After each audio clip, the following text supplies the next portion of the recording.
He led a transformation. The lush grounds you see today, with natural habitats representing the continents of the world, replaced wire and concrete cages that Hanna found when he arrived in the late 70s. He used his forceful personality and marketing skills to raise money and awareness. Have you trained Arnold to do anything? I haven't worked with him long enough, but he's friendly. He's obviously looking for truffles there, I guess. He's friendly. I counted 15 states here the day before yesterday. 15 states signed autographs. 15 different states of people that came here to see the Columbus Zoo. Who would ever thought that in a million years? Even though we know Alzheimer's can hit anyone, it's still a shock, isn't it, when it hits someone with a forceful personality like Jack Hanna? Yeah, it's devastating for families to get that diagnosis, and our hearts go out to Jack and his wife and his daughters, his whole family. He's such a big part of our community. But when any family gets this news, it's very difficult, especially when you don't really have an in-depth knowledge of the disease and what to expect.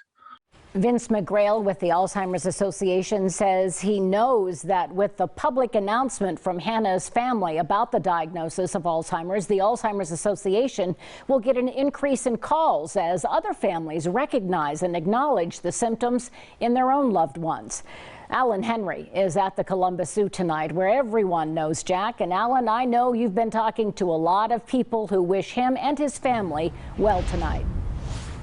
That's right, Colleen. Jack Hanna officially retired from the zoo here just a few months ago on New Year's Day. Zoogoers here today tell me they figured that was just the beginning of a much well-deserved break. But with today's announcement from the Hanna family, that decision for Hanna to step away from a place he devoted decades to makes more sense to these zoogoers. In that announcement, the Hanna family says Jungle Jack, quote, is no longer able to participate in public life as he used to.